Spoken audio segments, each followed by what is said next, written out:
Hey guys, I've got an important lesson today in openings. I've just played a game against some dumbass who started with a dumbass opening. When you play chess, sometimes you get your ass kicked, right? And sometimes you kick your opponent's ass. So sometimes you come across a player who needs his ass kicked. And that just happened to me. So I did my duty and kicked his ass. But there's an important lesson here. There are opening principles in chess. There are established openings in chess, right? And they are established for a reason. Okay. So what I've got here is I've got the chess.com Explorer open now, and no move has been played. Right, so this is like the entire chess.com database of master games. These are good chess players, right? So we should be, if you want to play chess, chess is a competitive game. If you want to be better, then surely we should be emulating good players, okay? And doing what they do, right? Now, if you look down this list, you can see e4 is the most popular opening with 1.25 million starts, right, with e4. And that works out pretty well for white. 38% wins for white. d4 comes next with almost 1 million, knight to f3 and c4, and then it really drops off, right, with like g3 and which is it's understandable, but so what are we looking for with openings, right? You want to get your pieces out into the board, right, your minor pieces, and that generally means bishops, okay?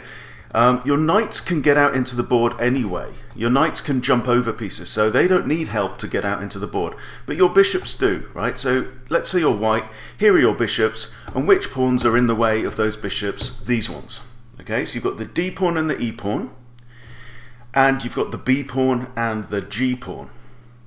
So,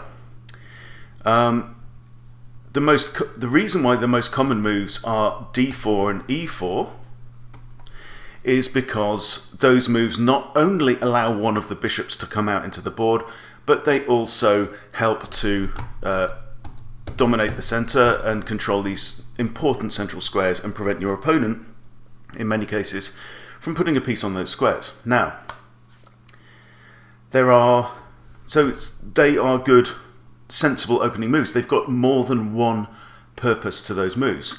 Now, what I want you to look at is, as you go down this list, there are moves like, there's 20 possible opening moves as well, that you have to remember, okay? So you've got each pawn, you've got 8 pawns, and each pawn can move either to the 3rd rank or the 4th rank, okay?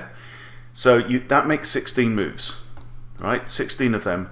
And in addition, you've got knight, knight, knight, and knight. Okay, that makes 20. Okay, so there we go. It's only 20 ways to start the game. Some of them are good, and some of them are rubbish. Okay, and what I want to draw your attention to is this move, 1h3. This is known as the Clemens opening, named after, I assume, a dumbass called Clemens. If he popularized this opening, then, what can you say? Anyway, so I came across a player today. I've got the black pieces, and I want to take you through that game. So here we are. I'm playing with the black pieces. My opponent is rated about 1250, something like that. Okay, so he ought to know how to play chess, and he starts with this dumb-ass opening of pawn to a3. And if you know me, then my normal go-to when I'm faced with an opening that is unfamiliar is to play d5 and to enter into a reverse London setup, okay? So, first few moves of this game, I'm preparing my London setup, and then I'm going to strike out from there, and my opponent also prepares a setup of his own, and it seems kind of sensible, but from the start of the game, obviously I've got a bit of control of the center, and my light squared bishop is now able to come into the board. With 1a3, this dumbass has removed a square from his knight that knight cannot go to that square now, although it's not even a good square for his knight. He's done nothing to allow either of his bishops into the game, right? Or his queen. So that's what's wrong. And then he doubles down with another dumbass move by playing pawn to a3. Okay, so I just carry on. I don't know what the hell he's doing over the other side of the board, so I just carry on. So bishop to f5. Now he plays g3. Still, oh look, now this enables one of his bishops can come into the game now, right? With by moving to g2. Bishop to g2. I complete my pyramid, and now we start to see the point of what he's doing. Bishop to d6 in front of the queen, and then he puts his other bishop on b2. Okay, so this is clearly a favorite or regular setup that this dumbass likes to play, and he's rated 1250. You know, he can play chess, and he's obviously won some games, but I don't really know how. Okay, so the bishop is now looking at my g7 square, so I need to do something about that. And in the opening, if you can achieve something that you need to do on this move while developing a piece at the same time, you should do it. So, you know, rather than pushing a pawn, you know, so I mean, I could have played f6, but f6 is not great because it opens up a diagonal towards my king. The f pawn, I think it's Ben Feingold says it stands for forget about it. It's the forget about it pawn. You don't want to move your f pawn, because if you move your f pawn, you're opening up this diagonal towards your king, which can then lead to queen checks in many cases, right? So you got queen to h5, or in black's case, queen to h4, with a check on the opponent's king. Okay, so I don't want to move my f pawn unless I absolutely have to, and if I want to castle kingside at some point, I want these pawns tight and close. Okay, where they can be directly defended by my king. Now, so I play knight to f6. Now, if he wants to sack or exchange off his dark squared bishop, then I can just recapture with the queen, so that's fine.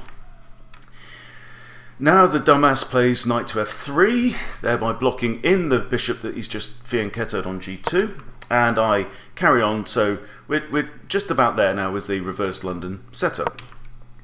And he carries on with knight to c3. You can see a pattern here. So he's got a symmetrical structure going on. But now it poses the question. I've got my London system set up, the classic London system set up, and he's got his whatever it is set up on the board. The one thing I don't like about this is that he's not even entered into my territory or got close to my territory. He's got nothing beyond the third rank now. So if you look at the squares that he controls, they're practically all in his own territory. And his bishops are useless. His bishops are doing nothing here. They're looking at a pawn and a knight. Okay, whereas I have options. His queen can't even come out. His rooks can't do anything, right? It's completely dumb and ridiculous. So now I line up my queen behind my dark squared bishop, which I like to do, and he makes another little proddy pawn move that still doesn't release his queen, that still achieves absolutely nothing, and also happens to open up potential threat against his king. So I castle long, and now he has to do something now. So he's spent 8 or 9 moves doing really nothing at all, and now he needs to enter into the game. So knight comes out attacking my bishop, which is defended, but I just drop my bishop back to g6, and now he plays e3, and finally he's going to allow his queen out into the game. So at this point in time, I'm thinking this is somebody who needs his ass kicked, right? So I'm going to open him up. I'm going to expose the fact that he's not castled his king, and I'm going to punish him because he really does need to be taught a lesson. So bishop sacrifice. Bishop takes g3, pawn takes g3, queen takes g3. So I've given up my bishop, but I've got 2 pawns. But more than that, there's no piece that can interpose on f2. So his king's going to have to move. And when his king moves, I grab another pawn. So I've traded my bishop for 3 pawns, but more importantly, I've opened up this king. Okay, so let's carry on. So now he brings his knight back to provide some protection for his king. It's not the worst move. It's at least protected by the bishop and the queen, and it's controlling some squares around the king. So now I bring my knight out to h5 with the obvious threat of knight to g3 with a fork on the king and the rook. And really, I mean, if you observe from this point in the game, see how many options I've got to attack, right? See how many squares I could move any of my pieces to that give me possibilities, and see how the dumbass who's playing white is just scrabbling and trying to defend. Okay, so basically with one move, with a bishop sacrifice, I've just ripped his position in half. So now I realise that this pawn on g7 is defended only by the knight, and my knight, is not planning to stay on the edge of the board. Knights on the rim are dim. There's a reason why people say that. Okay, so I just bring my rook across where it's out of line of this sniper bishop. Bishop comes back to try and chase my queen away. Right, so the bishop's just gone back to its starting square. Right, so where's his development? So queen just drops all the way back to b6. Doesn't matter. It's a long-range piece. It's controlling that entire diagonal. Now the king moves back to his starting square on e1. So now I strike in the center. Right, the king hasn't castled. The king cannot castle. And so what you do when your king is safe and your opponent's king is still in the middle of the board, you tear open the middle of the board. So let's go and do that. Bishop back once again to b2. So I push on, d4. Now the king moves in front of the queen. So he's trying to... This king is going to run away like a rat into that corner. So now what I want to do, I've got this dim knight on the rim, so I need to... it's not going to play any part in any attack on this side of the board if his king is trying to run away and find some safety on the queen side. So I figure, let's bring all my pieces into the attack. So my knight starts to make its way over to that side of the board. Now the queen goes to g1 for reasons best known to my opponent. And now knight to d5. Rook comes across now to d1. And I come in with an attack on the rook. So it's a lovely outpost here for my knight. My opponent's pawns are completely wrecked. I mean, he's got something on the queen side, but his king side pawns are completely shattered. So there's no pawn that can harass this knight, because there's no pawn on the f-file at all, and the d pawn is already advanced. So that knight, if it wants, can stay there for as long as it likes. So the rook moves out of the way, and now clearly I'm looking at trying to get some kind of mating attack on c2 with my queen. But before I do that, I just shore up my pawn structure. There's no rush here. I'm going to take my time kicking this guy's ass. And the king proceeds to try and run away, and the queen comes into c5 with a checkmate threat. Right? Threats, queen takes c2, mate. So my opponent is now forced to sacrifice a piece, and he comes in with knight takes d4, pawn takes d4. Right? So my knight is still protected on there, okay? And I'm still threatening checkmate. Rook comes up to defend c2, which I completely understand.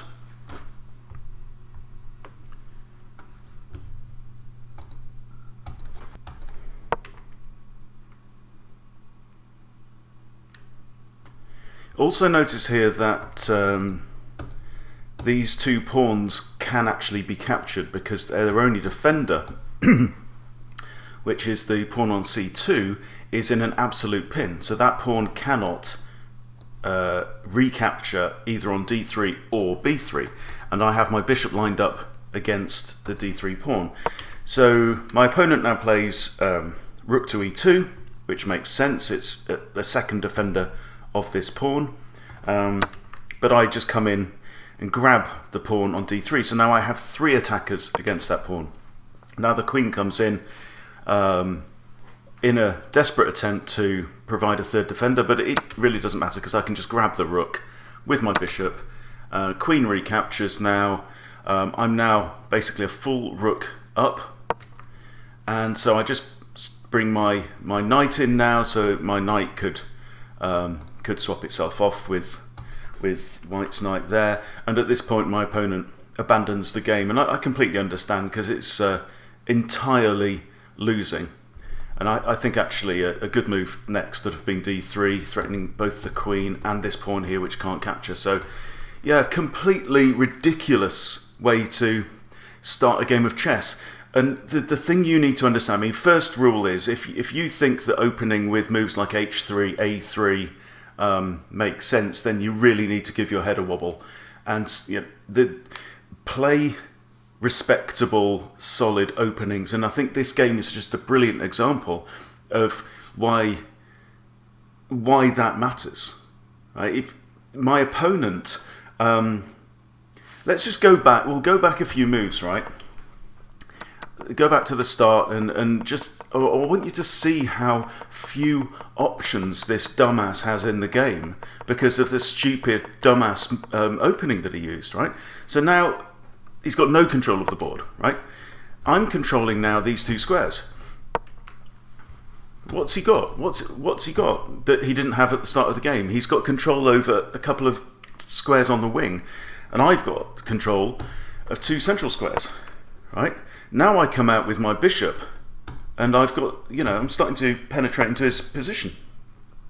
This is utterly ridiculous. I mean, why is he wanting to control those squares on the board? It just doesn't make any sense. So now I've got both of my bishops are now deployed, right? And he then proceeds to shut off his bishops by putting his knights in front of them. It's just, it's utterly ridiculous. And now another little pawn move. So in terms of control of the board, he's got nothing. He is now ready to castle, but instead of castling, he decides to have a prod at an undefended piece. Okay, fair enough, I move my piece back. Now he should castle. No, he doesn't do that. He now starts to push a pawn towards the centre, but it's too late. Because my development is now complete. So I can start an attack and he's not even ready.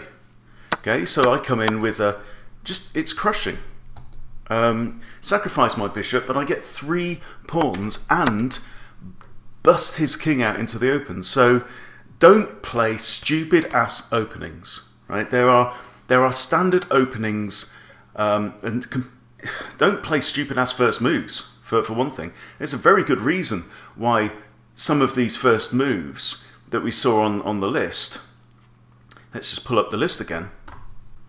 There are very good reasons why a bunch of these moves, like the bottom kind of 9 really, have only been played a handful of times by master players, because they tend to lose. So what's this one? The Clements opening, h3, black wins 48% of the time, against white's winning 34% of the time. That is all you need to know.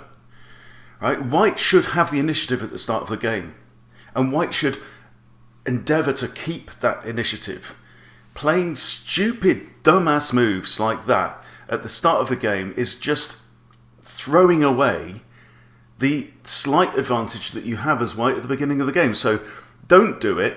And my other request to you would be that if you come across a dumbass in the future who wants to play some stupid ass opening like this, it's your duty to kick his ass, kick his dumb ass, right? It's important for the sake of chess, whichever chess god you pray to, right? Make the oath that I solemnly swear to kick the ass of any dumbass who starts with 1h3 or h4, knight h3, a4, f3, or knight to a3. Yeah. So anyway, I wanted to get that off my chest, and thank you for listening, and see you soon.